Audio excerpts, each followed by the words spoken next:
সূর্যাস্ত আইন বলতে কি বোঝো? সূর্যাস্ত আইন জমিদারদের পক্ষে চিরস্থায়ী বন্দোবস্তের একটি সমস্যার দিক ছিল। আপাতভাবে সমস্ত জমির অধিকার জমিদারের দখলে থাকলেও বাস্তবে সমস্ত জমির চূড়ান্ত মালিকানা কোম্পানির দখলে ছিল। নির্দিষ্ট একটা তারিখে প্রাপ্য রাজস্ব কোম্পানিকে জমা দিতে হতো। এই ব্যবস্থা সূর্যাস্ত আইন নামে পরিচিত। নির্দিষ্ট তারিখে সূর্য দেবার আগে প্রাপ্য রাজস্ব কোম্পানিকে জমা দিতে না পারলে জমিদারের সম্পত্তি বিক্রি করে দেওয়ার অধিকার সোহানা বইটা দেখো হালকা করে। গুড।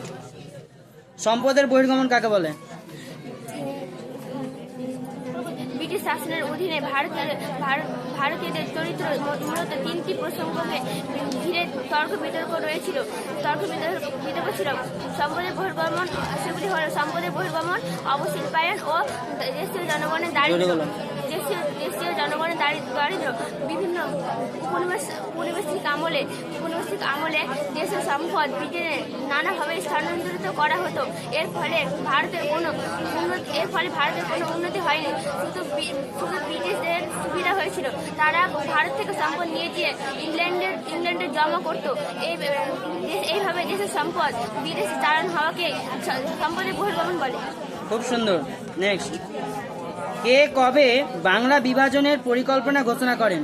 লর্ড কার্জন 1905 খ্রিস্টাব্দে 19 জুলাই বাংলা বিভাজনের পরিকল্পনা ঘোষণা করেন। কবে এটি বাস্তবায়িত হয়েছিল? 1905 খ্রিস্টাব্দের 16 অক্টোবর এটি বাস্তবায়িত হয়েছে। Very good. মরলমিন্টো সংস্কার আইনের উদ্দেশ্য কি ছিল? লর্ড জন মরলে ছিলেন ভারত সচিব এবং লর্ড মিন্টো ছিলেন ভারতের ভাইসরয়। 1909 খ্রিস্টাব্দে ব্রিটিশ সরকার যে ইন্ডিয়ান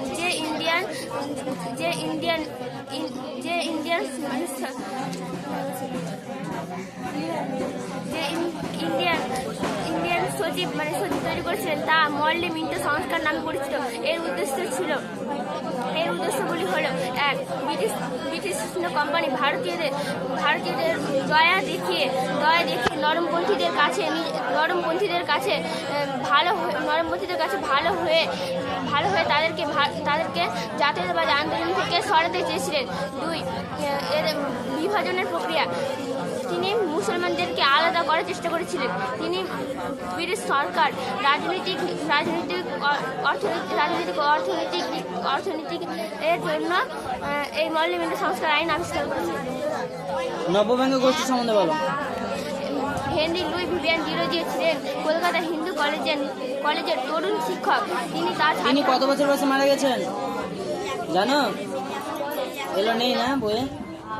ঠিক আছে, আর একটু যখন বড় হবে তখন জেনে নেব। হেনরি লুই ভিভিয়ান ডিরোজিও ছিলেন কলকাতা হিন্দু ক্লাস 10-এ লেখা আছে এগুলো। হ্যাঁ, কলকাতার হিন্দু কলেজের তরুণ শিক্ষক। তিনি তার ছাত্রদের মধ্যে স্বাধীন চিন্তা ভাবনার প্রকাশ ঘটাতে চেয়েছিলেন। তার ছাত্ররা ছিল ইয়ং, তাই তাদের গোষ্ঠীকে ইয়ং বেঙ্গল গোষ্ঠী বলা হতো বা নববঙ্গ গোষ্ঠী বলা হতো। তারা অনেক কুপ্রথা ও সমাজ সংস্কারের বিরোধিতা করেছিলেন, যেমন জাত ভাত বা বহু বিবাহ, বাল্য বিবাহ প্রভৃতি।